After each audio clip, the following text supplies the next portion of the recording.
the third overall meeting between UCLA and Northwestern. And we saw a little preview trying to establish that press early for UCLA. We saw that's how they started against Kentucky, and that seems to be the way they're going to begin this contest against the Wildcats. On this near side, it looks like they're about to start a track race. Off to the races, these three for the Bruins. If that was the case, they had to insert Francis Bonsu in there, the fastest and speediest guy on this UCLA team, as that is booted deep in the heart of the defense for Northwestern. As I mentioned, they applied this press at the outset of the game against the 18th ranked Kentucky Wildcats, drew them to a draw. Now UCLA is back at home after a road trip where perhaps their confidence was slightly shaken. How do you expect them to come out in the early going? I think this is a fantastic opportunity for UCLA because they've challenged themselves against Kentucky and plenty of other good competition close to home. And while they haven't gotten the results that they wanted, there's been a lot of good things developing in their tactics, in their play. So for the Bruins, this is like a clean slate, a fresh start where you can totally get your season back on track with one good game to start. Bruins coming off a loss at Loyola Marymount 2-1 to head coach Kyle Schmidt's squad. They actually grabbed the early lead, then conceded 2 goals, including a heartbreaker in the final 2 minutes of the contest. A little bit of that youth show down the stretch along the back line. The coaches haven't lost any faith in any of these guys. They say that it's a part of the growing process, but certainly a valuable lesson for this young back line. Meanwhile, for Northwestern, a gutsy 1-0 win in Cincinnati over Xavier, and they really had to pull it out. They too scored in the final 2 minutes. Omar Jallo came off the bench, the super sub, off an assist from Alejandro Martinez Santamaria, number 17. He kind of plays the left winger position for Northwestern. Ultimately, the result was the most important thing, and that's what Coach Russell Payne echoed when I spoke to him yesterday. And I'm sure Coach Payne would say the same thing when referring to the last time these teams met up, where it was just a penalty kick goal for UCLA separating the two. All that matters is the 3 points at the end. Again, third overall meeting between these two programs. UCLA and Northwestern faced off last year in Evanston at Northwestern Medicine Field at Martin Stadium. Beautiful stadium right next to the shores of Lake Michigan. They pulled out a 1-0 victory on the road. In fact, Coach Ryan Jordan even admitted that he felt relieved that they pulled out the victory. He acknowledged that Northwestern played a little bit better, but in soccer it comes down to moments. Jose Conte was able to draw an arm ball in the box, drew the penalty kick, and the rest was history.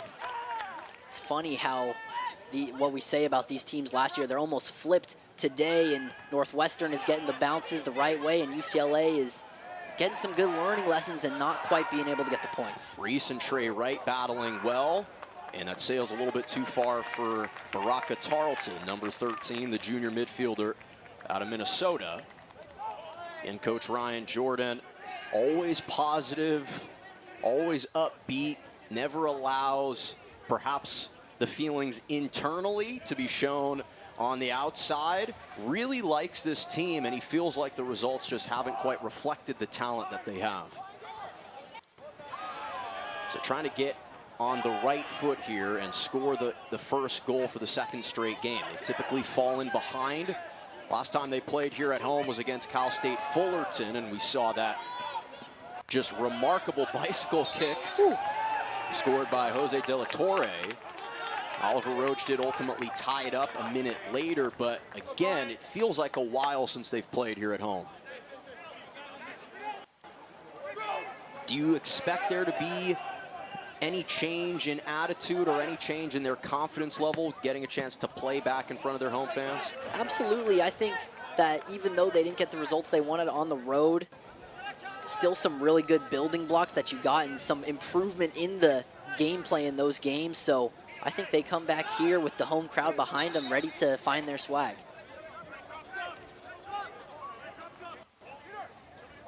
Great sign for Northwestern that Bryant Mayer is back at Owings Mills, Maryland. Again, just 16 minutes off the bench against Xavier. They've been managing his load. Suffered a preseason injury that kept him out the first portion of the season, but he was instrumental to a really good back line last year. Shakir Nixon knocks it away, and Northwestern will have to reset. Again, was first on the team and top 8 in assists for a single season record in program history was Mayer last year. So you talk about a guy that's a game changer as a facilitator. They're so happy to have him back. As Wright's able to spin away from some pressure. First semi-touch for Solans Ormo.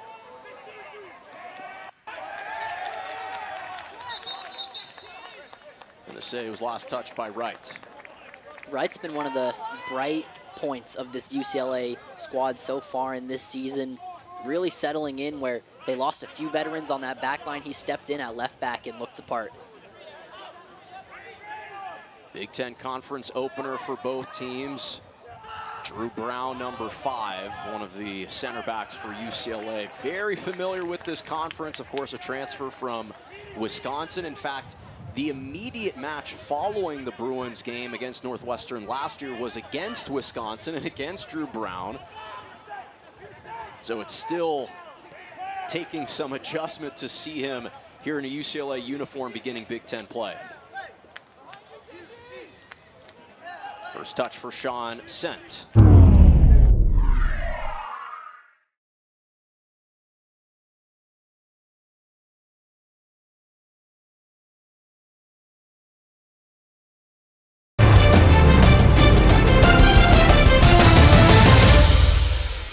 Due to time constraints, we now move ahead in the action. A midfielder, at least the last couple of years, has started every single contest for Northwestern this season after being primarily utilized off the bench his first 2 years in Evanston.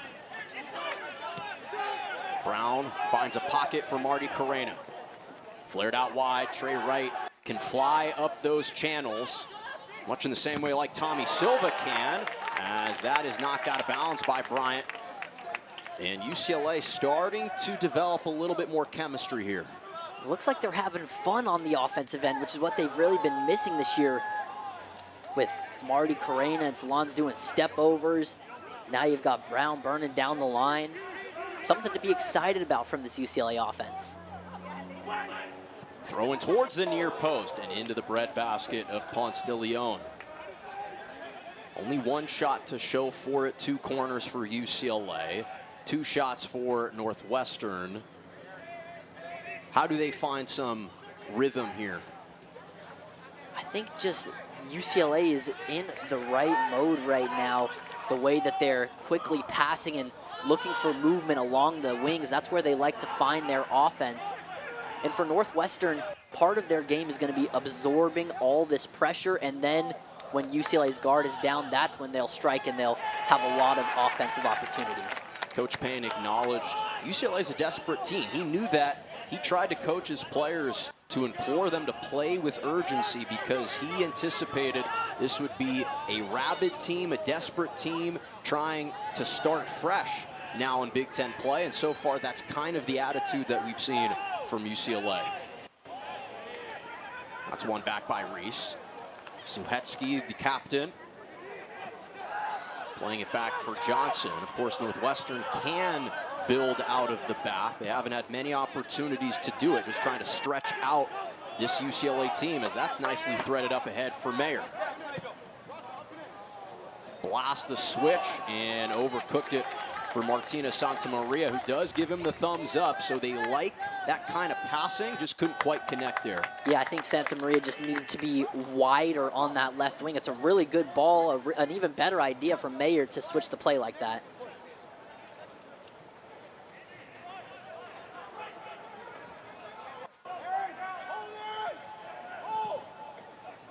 Nixon boots it away, and Prince recycles it up, and Reese may have to hold himself back, and wisely lets it roll past the end line. Again, hard to believe that Northwestern has never played here in Los Angeles before. You would think that even though they haven't been conference foes all too long, just considering the history of the program. 1994, the first season for Northwestern. And meanwhile, for UCLA, they've been around for a while, 1937 for them. But the schedule just hasn't lined up. So it's taken a little bit of time, but so far both teams still trying to feel each other out. First touch for Aaron Riley. Boy, Jagata took a spill right there on the box out from Radoviz.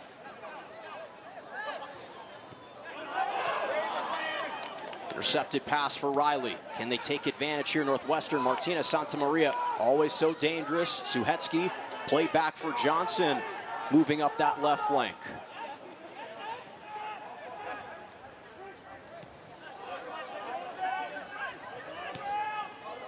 That's a long diagonal pass. Marty Carrena knocks it out for a Northwestern throw-in.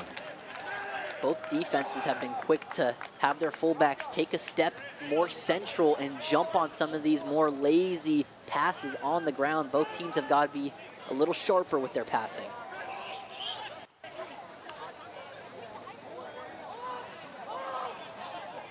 Riley looking for the seal, and Brown with the box out. It was interesting talking to Coach Jordan about Drew Brown specifically.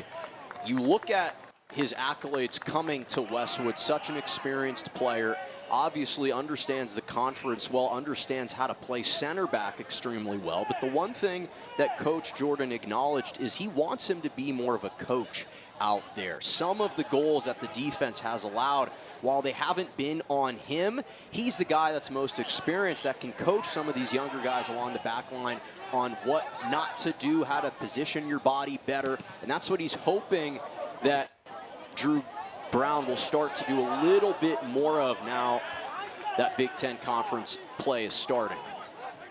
To get someone like Drew Brown in the portal is just a home run for Coach Jordan and this UCLA team, someone that's got that Big Ten experience. And not only did UCLA lose great defenders, they lost great leaders from that team they had last year. So just finding who can step up on the pitch and vocally is key for this Bruins team. Nice little flick there from Reese. Tarleton, O'Reilly, trying to develop a little bit of that triangle. Mayer stepped through. A good challenge from Marty Carrena on the foot of Tarleton. O'Reilly being shaded by Wright. Again, just trying to spread out this UCLA defense. It's so congested in the middle there. Free ball at the top of the circle. O'Reilly again, laid back on the overlap. Tarleton, a drive across and punched out by Ryan Tiltak. Hasn't truly been tested a whole lot in the first half. He had to be alert there. And that was a good defensive possession for UCLA because they didn't give Northwestern any ball that led to a true dangerous chance. They were letting them pass around the box, but when it came to inside the 18, the Bruins were standing tall.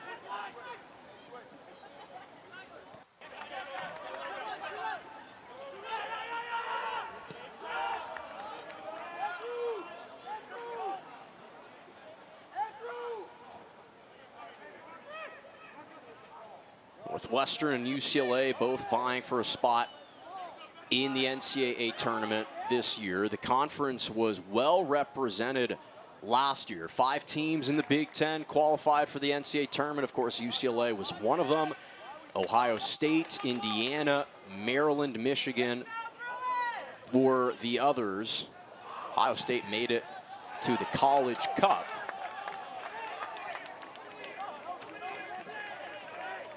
But there's so many talented teams that feel like they've got cases to be made to make it the distance. Northwestern feels like it could be their time, getting healthy at the right time of the year. Fritz Vollmer, who technically didn't miss any games last year, but wasn't quite 100%.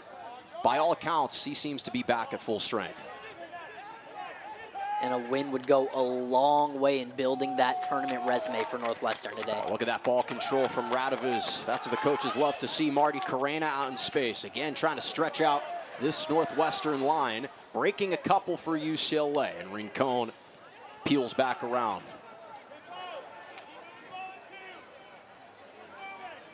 Shakir Nixon maybe had a momentary open in deciding to reset. Now, don't mind that from the Bruins, just staying patient, continuing to pass around. That's how they'll find the lane to strike on goal. That's a trademark of seemingly every single UCLA soccer program, men's or women's, is ball control. Of course, Marguerite Auzasa, the head coach of the women's team, also stresses that, but that's definitely a part of the tactical strategy for Coach Jordan. Especially against Big Ten opponents that don't give you a second to breathe on the ball. They're always going to be roaring at you, trying to get you dispossessed. Ball control is supremely important.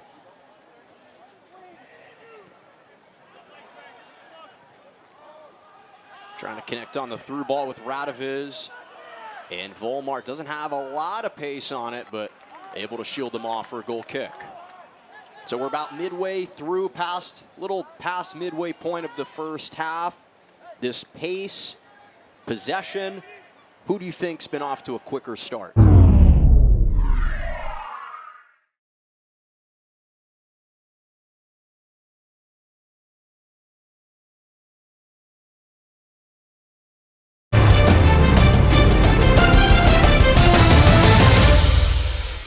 Due to time constraints, we now move ahead in the action. That's whipped in, crashed up to the middle, headed up by Mayer, and Tarleton gives the defense a brief respite. That one-time rebounded shot from Karamanchi turned aside as the wall holds for the Wildcats.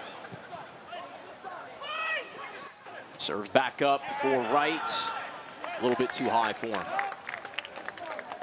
Going back to the free kick, you can't ask for better service from Sept there on the ball in, gets it right into the mixer, and some interesting things that the Bruins were doing there with their runs in. It looked like Sergi started the run before everyone, then stopped and kind of waited for the ball to eventually go. Trying to get real tactical with it, and I like Karamanchi letting it fly from outside the box on that shot. That pass just given away to Tarleton. Northwestern opting to dip into their bench a little bit earlier. We also saw Italo Adimandi, number 23, playing over along the left side, enter for the Wildcats. There's Andrew Johnson in the corner, battling with Alan Legaspi, the sophomore right center back. So it's off of him, or no. Northwestern substitutions in the match now coming up. This is going to be offsides against Northwestern. So we'll see some subs. Javen Van de Venter, number 11 for Northwestern. Tyler Glassberg also checking in for UCLA. Only one change. Trey Wright checks out. And making his Bruins debut, Schneider Mimi, number 23, is out on the pitch. Philip Naif, a usual suspect, jogging back out over along the right side as Rincon is going to stay in. But a great sign that the graduate Schneider Mimi out of North Miami, Florida, number 23, hasn't played all season. The transfer from Oral Roberts played the past 3 full seasons with the Golden Eagles in the Summit League. Started all 16 games his senior year, and the coaches are trying to see what he can do as they're able to break the line there nicely. Little combination, Nixon. What do you expect to see from potentially some of these subs? As that's whipped in, and Prince tries to header it out past the byline. And does. I'm expecting some more life, some more pace down the lines. I mean, I love that as soon as Schneider Mimi checks into the game, he immediately has the ball at his feet on the goal kick from Tiltak. Did a great job possessing it. As we've said a few times, ball control is the way that you'll get on the pitch for UCLA. I think just more service down the wings, more running at the defense for UCLA. That's what they're looking for with these subs. Third corner kick for the Bruins. Rincon goes short. Legaspi cycled in off the head of Glassberg. Bruins trying to keep the pressure on. Wildcats desperately seeking possession back. Naif, one touch, trying to find a pocket. Rincon gives it away. Wildcats trying to counter. This was where UCLA was exposed against LMU in their first goal. The first of two came from essentially a long ball, end line to end line, that got through Alan Legaspi, one touch from the forward, and that was all she wrote. And that's why Coach Jordan has repeated a number of times that if you wipe away 120 seconds from the season, perhaps it's a completely different year. That's literally the amount of time it's taken for teams to capitalize on some of these Bruins mistakes. And that's soccer. You got to play the full 90 plus. Sometimes the ball doesn't bounce your way, and UCLA, as we said, with that throw-in that got him last time, you just find yourself in situations that you can't quite practice for. Northwestern has been chasing the majority of the first half. First touch for Mimi, and he has it dispossessed. Mayer can't finesse the pass into Glassberg. There's Solans Ormo. Look at that physicality, and he is waved off. There was a little bit of pushing and shoving, although he is smiling at the lead referee. But Ivan de Cristofaro said, I see what you tried to do there. I'm not going to let you get away with everything. The fact that Sergi was able to contort his body, and the way that he controlled that was with his chest. I mean, you would expect a head with the ball in the air. Look at this twist from number 9 for UCLA. Somehow gets it on his right shoulder, and he's stronger than Prince. He's able to get by him. If he can be a little more low-key with that move, with the arms to get around, I think he's got a real...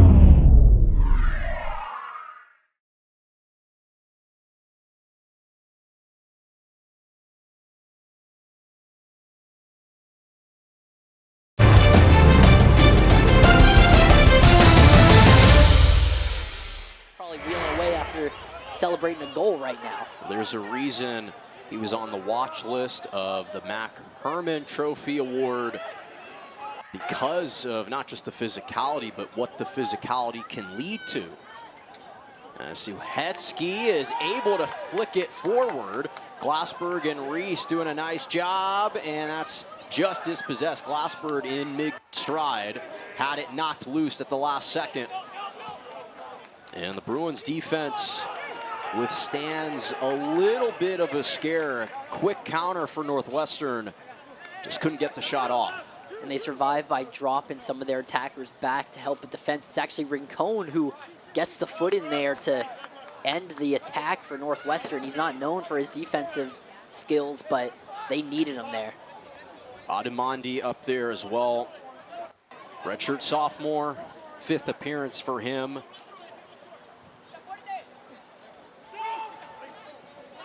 Tough when you're going against Drew Brown, though, an experienced center back, although he has shifted kind of to the left as the left back right now.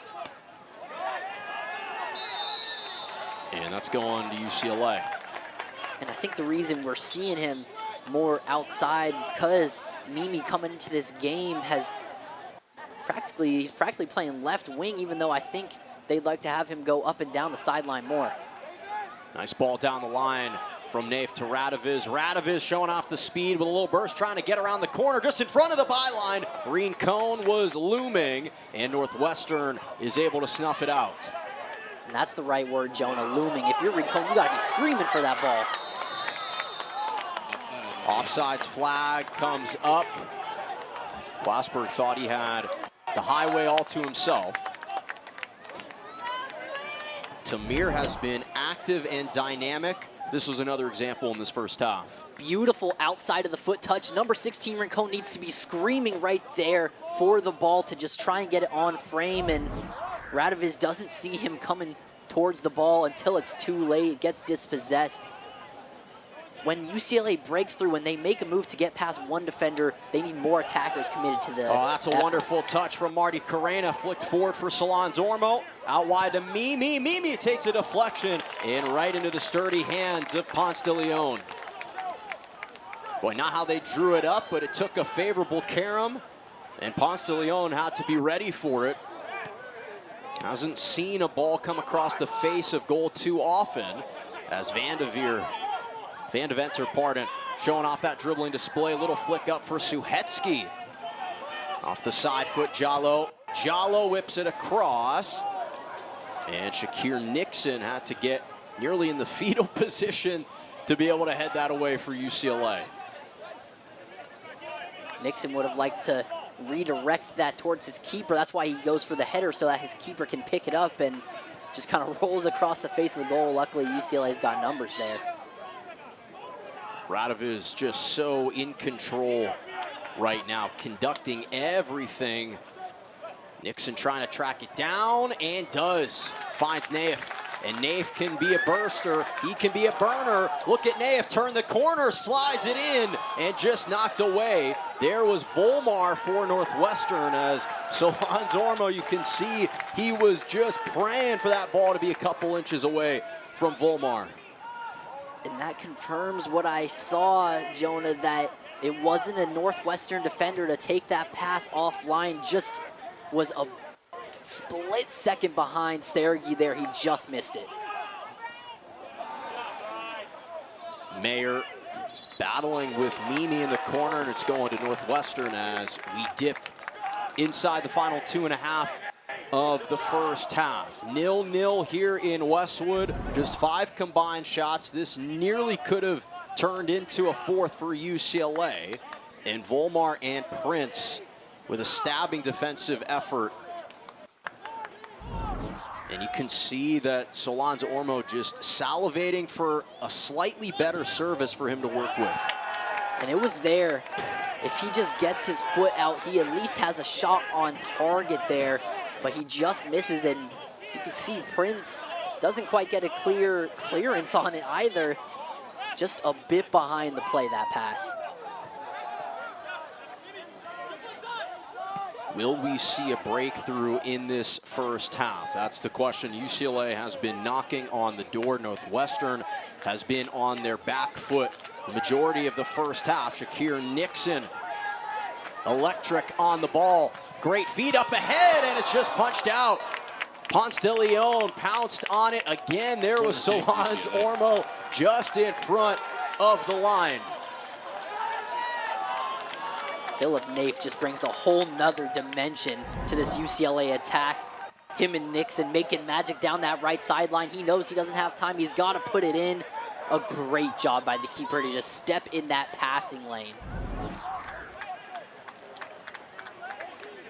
There is 1 minute. They're getting closer and closer. Again, Northwestern trying to hold off this flurry here. In the box. Finally cleared away. Rebound one time, and the wall holds as Naif drove his boot through it. Bruins still retain possession inside 40 seconds to play in the first half. Caramanchi will recycle it back in, and it's gobbled up by Ponce de Leon. I would expect him to take his time before rolling this out. 20 ticks to go in half number 1.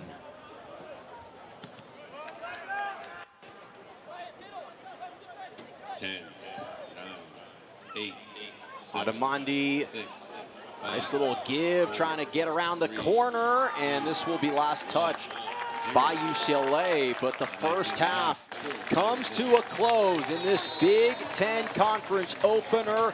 No scores to show for it, but excitement through the first 45 minutes. UCLA felt like they had their chances, but at the end of the first half,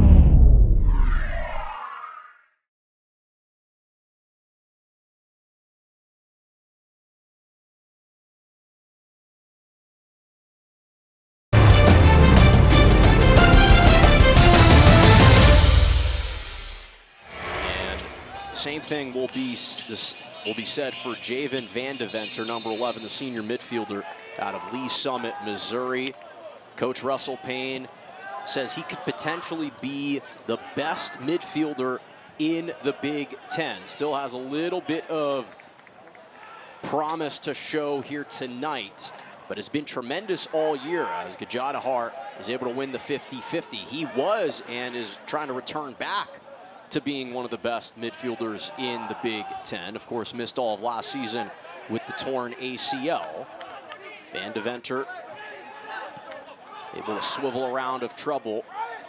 Johnson backpedaling is Nath. Johnson whips it in towards the back post, and it does go past the byline. Certainly early, certainly didn't lead to any contact, but you have to be looking at that as a positive sign if you're Northwestern. Absolutely, it was an encouraging ball, and even though you don't get a shot out of it, that's what you want to be doing with your fullbacks. A great job by Johnson, very decisive to cut in on that right foot and immediately use that momentum to whip in the cross. It's the right idea. It's interesting, you talked about when we were looking at the schedules, not taking anyone lightly, especially some of those Big West teams. And I asked Coach Jordan about the difference between playing major branded schools and mid-major schools. You know that it's not intentional on the player's part to be perhaps disrespectful or to lose some of your focus, but I asked him, does that play a little bit of a role in your mind?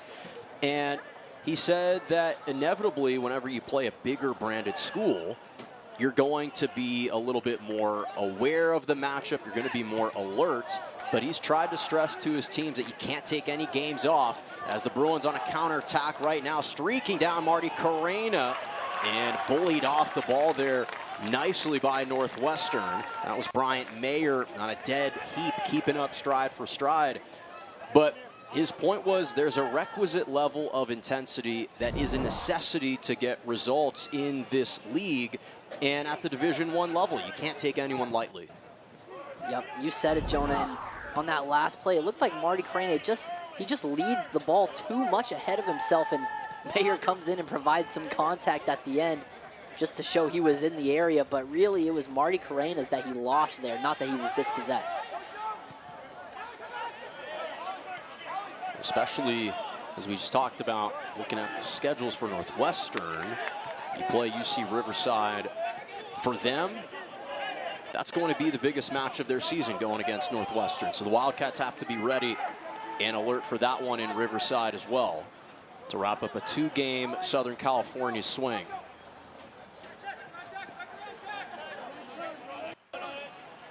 Here's Shakir Nixon dribbling long. And that's flicked in by Nath, who's also been a jitterbug and a burst of energy off the bench for UCLA. Started a couple of games for the Bruins this year, and he works a corner. This will be the 5th of the night for the Bruins. Looking to make something more out of this one, and the corner kicks that UCLA have been taking, they've been playing it safe, sometimes a short on the ground ball, sometimes just looking for that front post. I'd like to see a little more air in this ball. Sean Sept will take the corner from the near flag. Out swinger, just punched by Rafael Ponce de Leon. Still in a dangerous possession. Karamanchi, Naif. Now sent just outside the box, recycles it back in and swatted away. Able to blow up that attack for at least a couple of seconds was Fritz Volmar. I like that Sent stays in that corner area. It's basically just another corner kick when you keep all the big bodies for the Bruins in the box. They've got another one. Skips through the line. Nixon, extra touch, flicked back in. They do find the head of Solans Ormo and a diving stop by Ponce de Leon. What a chance. He'd been patiently and urgently wanting an opportunity. He did have one there. Ponce de Leon just read it the entire way. A fantastic save by Ponce de Leon, but that's the creativity that the Bruins have been begging for. Nixon does a great job to get that cross off. Well, that was the most promising opportunity for UCLA in this match.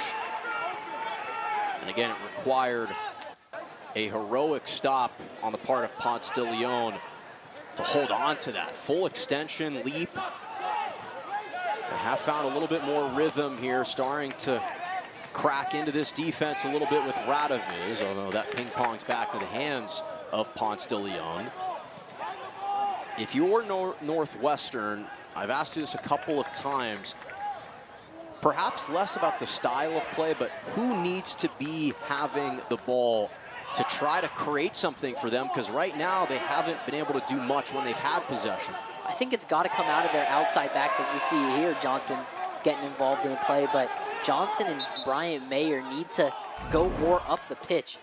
One more time on that corner kick. Nixon does so well to trick the defense. The Bruins had just been firing on goal after the corner kick bounces out. He does great to do a little bit of fancy footwork and get it off his foot.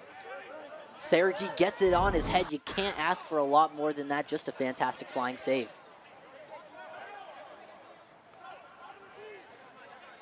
Throwing for Northwestern, just 2 shots in this contest. Again, there haven't been many chances for them on this end. Johnson with the long throw. Headed away.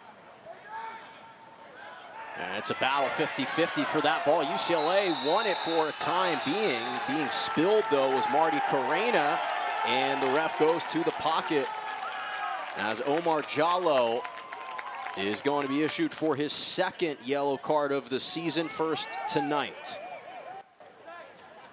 2nd yellow card, though, against a Wildcat here in this contest. Bruins gritty there, just winning a few different 50-50 balls and just getting on the run here. Marty Carrena, whenever he's off balance like that and kind of falling into the next defender, it's a very easy play, or a very easy call for the referee to make, bring it back for a foul.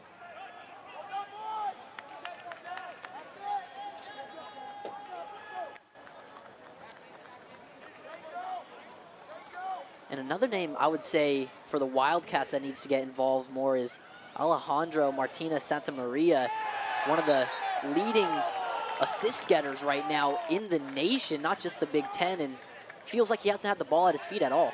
Yeah, 2nd in the nation in assists, 1st in the Big Ten with 5. He actually began the season as a rotational piece, but quickly kind of commanded a starting role in the left wing. He became immediate priority for the staff when he entered the transfer portal. This is a guy that's coming over from Milwaukee, playing with the Panthers in the Coastal Athletic Association last season. And he had some of the highest metrics of any player in the transfer portal, especially when it came to goals minus expected goals. They were the highest of anybody in the transfer. As that set piece, it does find the head again of Solans Ormo, headed back in by Mimi and controlled by Ponce de Leon. So that's certainly the right person to target if they can get it to him. He is getting some cardio in tonight, but hasn't been able to do much with the ball. That's one thing about Sergi, is that he's not just a big, tall number 9 that's going to stand waiting in the box for the ball to bounce his way. He loves to run onto the ball. He likes his footwork. He likes to get tricky with it. And sometimes it just feels like he tries to do everything in a play when maybe you could set him up a little better in the box. Well, here is Martinez Santamaria. Nearly ran into Suhetsky. Outlet to Johnson. Van de Venter with a burst. Van de Venter dangerous right outside the box. Now Suhetsky one time flicks it through and just headed away by Mimi. Free ball for Mayer. I believe Marty Carrena got the brunt of that. O'Reilly with a quick turn and deflected off of the Bruins for a Wildcats corner, as Marty Carrena is still, well, he just got up.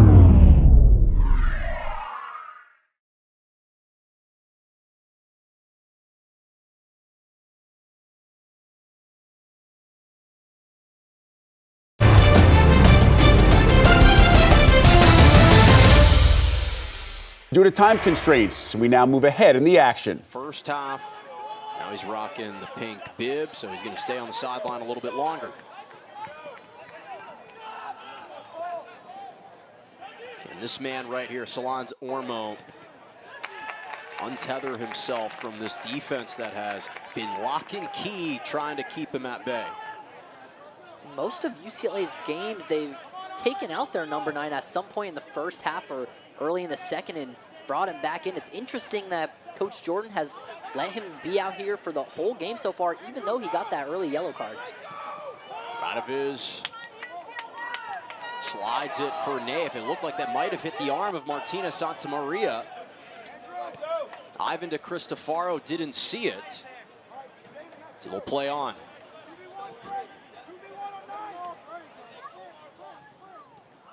Bruins trying to widen their shape. It's gotten a little bit middle heavy right now.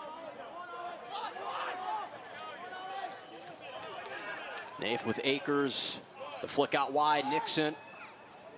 Nice little touch. Couldn't quite thread it through. There's Johnson to blow up that attack.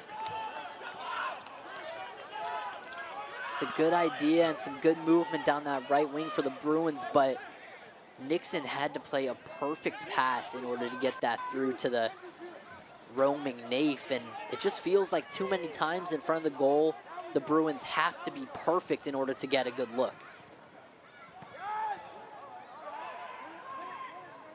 That's something that Coach Jordan has been trying to address, especially over the last couple of practices, spending a lot of time in front of the goal, in and around it, trying to work on executing those offensive components, putting them all together in the final third. They've had chances, but at the end of the day, that is the name of the game. Can you slot it through? Ultimately, neither side's been able to so far, as Peter Reese will check in the starting forward. Will retain his slot as the number 9. Both of these teams, the style of play that they've been using today and throughout the season, I would not be surprised if, even if we go 70 or 80 minutes without a goal, we could see a few in the last 10 minutes.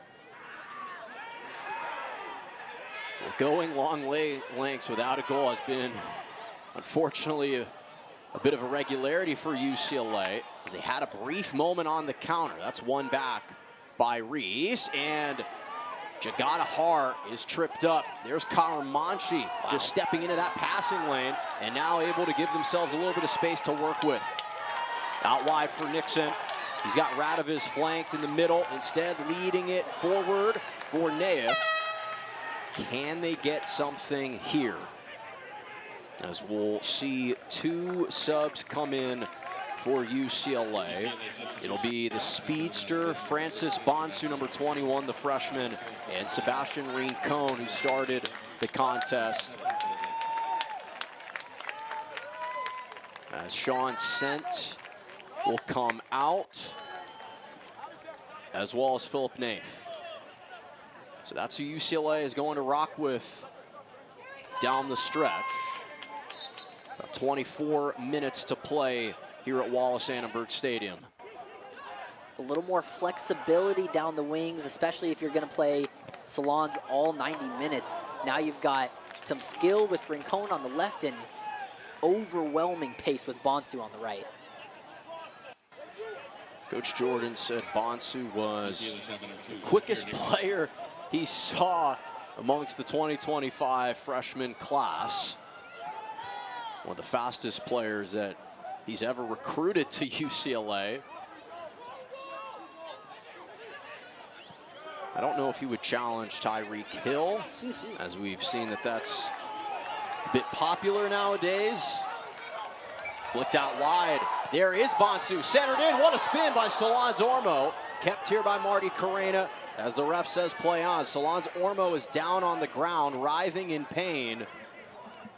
Ref will not stop the action, and right when I say that, he does, to go check on him. Again, it's always that balance when you're trying to officiate, giving the advantage and the play onto the team with possession, but when one of their guys is down, at some point you have to blow the whistle dead. The whole move starts with Solans Ormo getting low and controlling it, going wide, a great spin, and it looks like he just swings right into the shin of the defender there. Fantastic turn, but just never going to be enough space, again, especially against the stalwart Nigel Prince. Not nearly enough there for a foul, and again, some great movement, and you like to see more bodies in the box there for UCLA. That's a great sign. Yeah, they had numbers flooding forward. They did a nice job working along the right side. Bonsu was in the mix right Absolutely. away. He's yet to score or assist on a goal this season. Started the opener against UC Irvine, has come off the bench since then, but does have game-changing speed when he's got some opportunities. With him and Nixon both on that right side, I would be heavily emphasizing the attack on this close side.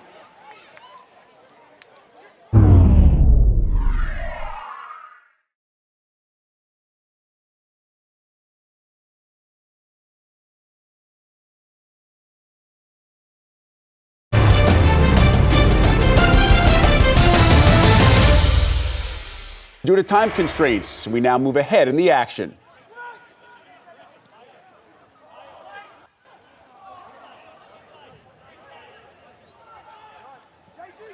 Nice little give and go. Van de Venter with the speed, trying to shield off Karamanchi. Van de Venter trying to get back to that right foot and does. Poked out wide. O'Reilly cycled in. Johnson, and a dangerous crash with, I believe, Shakir Nixon sprinted. No, pardon, not Shakir Nixon, but Francis Bonsu, the freshman, denying an opportunity as that ball is drifting to the back post. Bonsu had to get this header absolutely right. Great weaving run. They get it out wide for the cross. It's a great offensive formula for Northwestern, and Bonsu does great to drop back. That man was wide open, Andrew Johnson at the back post. Bonsu gets some contact, but more of the ball. Great clearance. Second corner for Northwestern. Van de Venter, the right-footed midfielder, will take it from the near flagpole. In swinger, over the top of the post, and we'll do it again. Interesting corner tactic for the Cats here. A lot of bodies inside the 6-yard box. They just want it to be as uncomfortable as possible for Tiltac.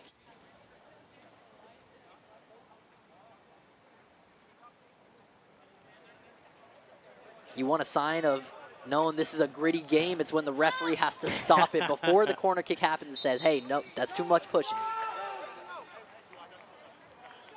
A lot of bodies in and around the face of goal, and it took a carom off the face of Joe Suhetsky, trying to contend with the byline. It is whipped across, headered in, not fully cleared, and it will stay here, this time a corner from the other flagpole. Some crucial last-ditch defending by UCLA, doing a good job of being in the right position and making the challenge, but not being reckless and opening yourself up to fouling the Wildcats. Left footer in swinger, and it's held on to by Tiltac.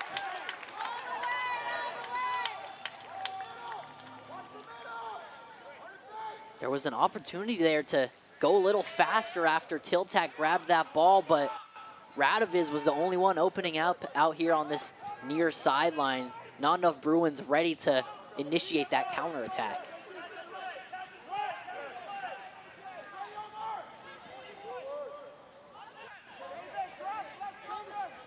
It's 3 second-half shots for UCLA. Played back for Rincon. Tamir Radoviz, dynamic on the ball, just is so spontaneous. Laid forward, Nixon drives it in, deflected out. Oliver Roach getting set to check in at the next official opportunity. He scored the very first goal in the Bruins season against Cal State Fullerton. Again, it was within a minute of the Titans scoring their first goal. Hoping for a spark plug off the bench to ignite this offense a little bit that had drummed up some excitement from what we were seeing in about the first 55 minutes. It's cooled off a little bit since. Roche comes in at that winger spot. That's where he was when he scored against Fullerton, but it really was a striker's goal. The ball was just sent down the line. He had to run onto it, struck it with his left foot, and just put it in the top of the net. It was a wonderful finish. Nice chip up ahead. Bonsu, and battling with Volmar, knocks it out of bounds. Volmar certainly has a lot of height on him. Volmar 6 feet. Bonsu 5'7". Not to mention 137 pounds. And Radoviz gets a worthy applause as he heads to the bench in the 78th minute. Really impactful from start to finish. To me, the best player for the Bruins today, just constantly putting in work, going both ways. Some wonderful footwork as well, a great run forward. He created the best opportunities for UCLA. Off the back head, Drew Brown back in, booted away by Prince. Nice battle won by Nixon to retain possession. Couldn't flick the through ball. Johnson was ready, but they give it back. Rincon calling for it. Motoring inside. Always dangerous in and around the middle.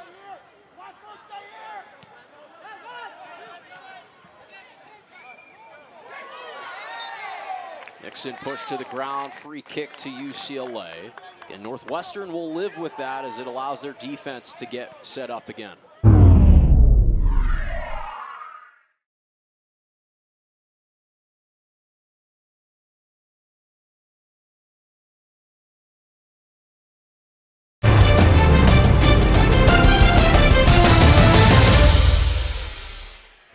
For UCLA, the more that Shakir Nixon is on the ball, the better. Just want him to keep continuing his runs, challenge even one more defender. Great touch from Bonsu. With the left, it takes a deflection. They were looking for Solans Ormo, flashing right in the middle of the 6. Just didn't get enough height on that chip. Give credit to the Wildcats. They've been excellent at closing down, especially when the Bruins are dribbling right to the edge of that 18-yard box. They just haven't been able to get off a cross or a shot from that range. For Northwestern, you mentioned a couple of players needing to be more impactful. Alejandro Martinez Santamaria. They had 3 players named to the Big Ten Players to Watch list. Obviously, Nigel Prince and Fritz Volmar were 2 of the 3. We've seen them leave their marks defensively, but also Jason Jagadahar, who has a chance to be one of the best players not only in the conference, but in a match like this. You can see him, number 6, just kind of roaming around, but he's so dangerous out in space and in transition opportunities, but they just haven't been able to force many turnovers and errant passes on this UCLA side. The Wildcats' press has not been there, but when they have gotten some good pressure on UCLA's back line, usually he's right there to collect. Look at the symmetry from UCLA. Karamanchi squaring it up and blasts it right into the back of Volmar. Boy, Karamanchi didn't know what to do at the time. He's rarely had that much in his career. No player is turning down this shot.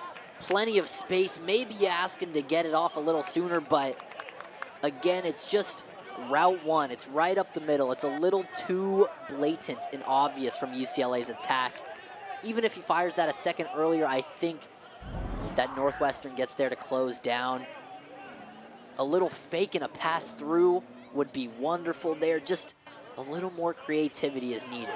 He's got 0 goals in his UCLA career as that bicycle attempt by Solans Ormo, just trying to inject as much forced energy as he can. If the ball is in his vicinity, he is going to fling his body towards it, just waiting eagerly for his moment. Inside 10 minutes to play here at Wally. What a turn to evade the pressure there for Glassberg. Checked in. There's a touch from Jagadahar. Bryant Mayer. Omar Jallo, those 2 working the right side. They fling it in. Suhetsky and sliding to clear it away.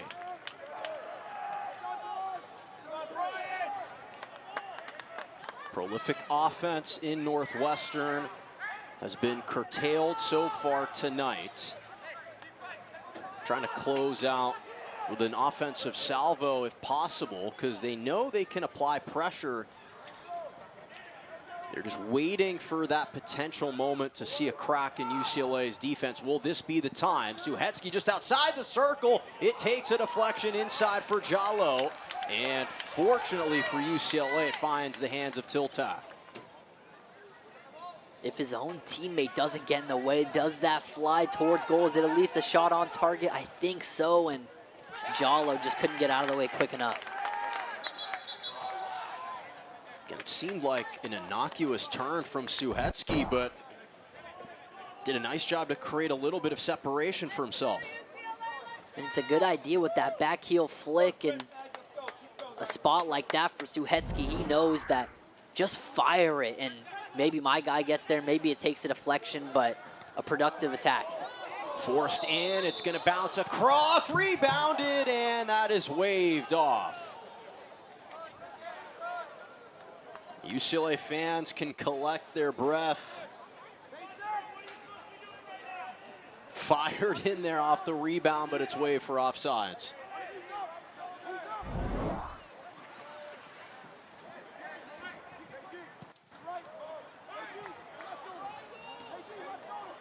Unlucky for Northwestern, and you know what? Give some credit to UCLA's defense, because they have been not giving up very much space. And you saw Jallo, even though the whistle had gone, that's what he's capable of. He's got a fire rocket coming from that right foot. It was a fantastic finish, and shows that the Bruins have been working hard to not give up so much space like that.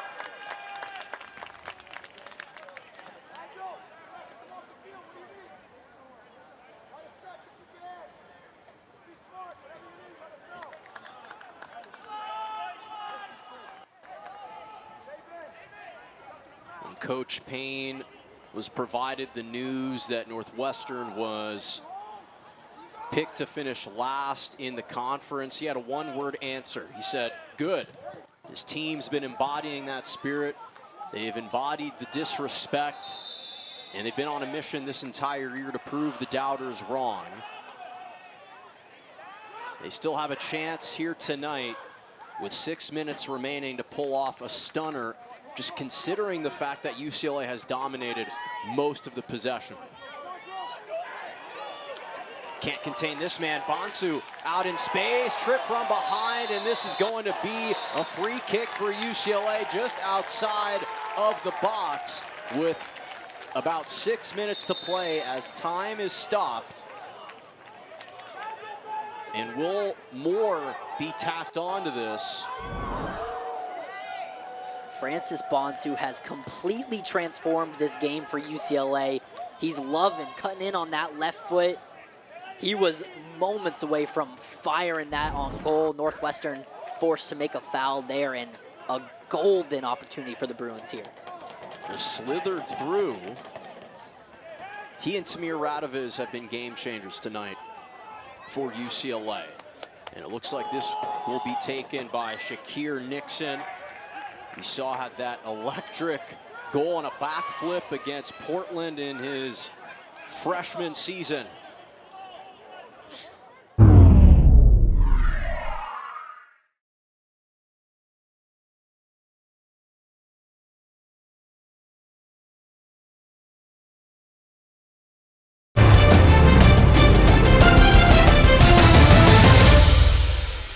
Due to time constraints, we now move ahead in the action. Cleared by Volmar. Bonsu out in space. Bonsu steering left, flicks it back. Solans, Ormo scores!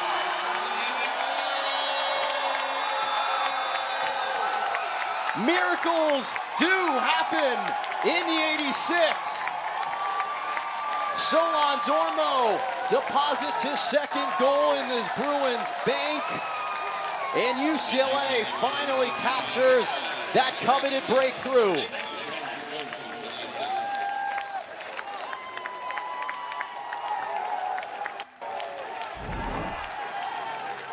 It all starts, of course, with Nixon booting it up. Great pressure, and Bonsu has been a menace on that left foot. Cuts in one more, a beautiful layoff, and of course, number 9, Sergi, waiting cooler than the seeds inside a cucumber. fantastic finish. Oh, how much that means to him and to UCLA. They've been on the wrong end of last-minute goals so many times this season, seeking that elusive first win of the year. And Solans Ormo trying to take matters into his own hands and propel UCLA to their first win in 2025. They still have a lot of defending to do with 4.5 minutes, but you know that has to have felt like a huge relief off their shoulders. And now Sergi hyping up the crowd. He's flying towards the keeper. He doesn't look like a man that's been on the pitch for 86 straight minutes. West Coast Conference Player of the Year a season ago, third-team All-American. 5th highest single season total at Oregon State with 14 goals last year. And now he's caught fire 2 straight games with a goal for the redshirt sophomore. How about that slide after the goal? He's been working on his celebrations too. Everything's rounded into form.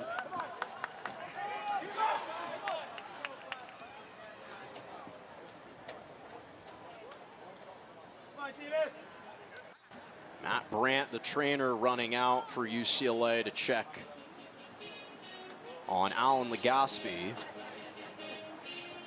We talked about how UCLA lost against LMU with an errant pass. Directly led to a goal for LMU. This time an error along the back line for an experienced guy in Volmar. So UCLA was able to capitalize again off his mistake. Yeah, Roche and Bonsu were basically running hand in hand towards the ball, and I think you got to give a lot of credit to Coach Jordan here because he brought on Roche to play that right wing, but he didn't take Bonsu out of the game. In a sense, they've got a couple wingers around there on that right side, and you add in Nixon, you've basically got 3 attackers that are burning down this right sideline. It just had to come from this right side if UCLA was going to score. Blake Bayless checking in, the freshman, to replace Alan Legaspi. They're trying to hold on here in the final few minutes. Russell Payne imploring his team to play with a little bit more energy to close this out, trying not to suffer their opening conference loss that would continue his winless streak in Big Ten openers. Just collected his 100th win as a head coach, a significant milestone that he's super proud of, but he doesn't want to follow that up with a loss here tonight. And you hate to see Legaspi go out. It looked like he was getting checked out for a head injury. He was favoring his head, and so UCLA really needs to be careful in these final few minutes. Boy, Roach just playing bully ball. Now they've got some momentum again. Here's Bonsu running forward. It takes a deflection into the hands of Ponce de Leon. Got to tell you, Graham, Bonsu's making a compelling case to be starting some of these games. The injection of energy that he's provided has just been invaluable tonight. He is fun, isn't he? And you know, he's looked fantastic with Roach up there in front of him. So maybe that's a key that UCLA have unlocked. But love when a player is favoring his left. He's showing you his left foot, left foot, left foot. In that last run, Bonsu kept it on the right and got the shot off. I love a player that can play with both feet. First assist of his young Bruins career as well for Francis Bonsu. Karamanchi blasted out. I think he had a little bit more time to take a touch to control it. Blake Bayless trying to redeem himself. Glassberg chipped it forward towards the back post. Hits the top of the pipe. And Tiltak is making the case that he pulled back his gloves. Ref's not biting on it. And a corner for Northwestern here in the 88th as we continue to tick up to 90.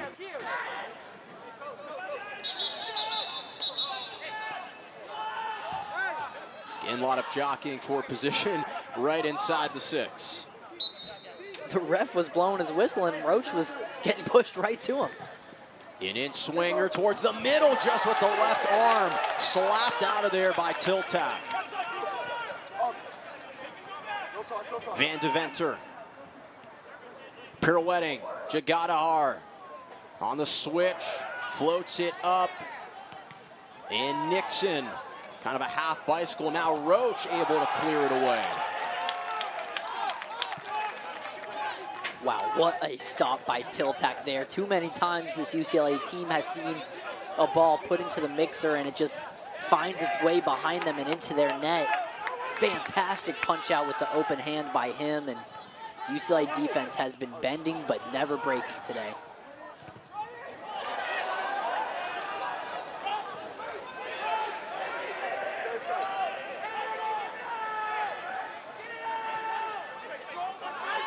Wildcats have to operate quickly. They leave Glassberg unmarked. He's got all day to fire it in. Not a great service. And now a chance with breakaway speed out in transition. Georgilidis. I asked Coach Jordan about the record. I said, I know it's not what you want it to be, but all your goals and aspirations as a team are still out in front of you with conference play. I said, is that the right way to think about things? And he said that's the only way to think about things. He's never given up belief. He's never lost faith in the talent of this team. Remaining. They just needed a couple of bounces to go their way for them to get their desired results. They're going to have to survive a few more bounces. Ever since the Wildcats conceded, they've been upping their offensive ante, and they've got at least one more attack in here. Final 37 ticks in the Big Ten Conference opener. Solans Orzo now in a foot race with Volmar. Waiting for the rest of the cavalry, laying it forward. Roach onside, pushed aside, the rebound flutters up. Roach with the header. But either way, the Bruins can't sniff it. 12 ticks to go. Marty Carrena, ball bouncing out. Karamanchi flies it forward. And Big Ten play sparks a new day here in Westwood. Bruins capture that elusive first win of the season on their home turf.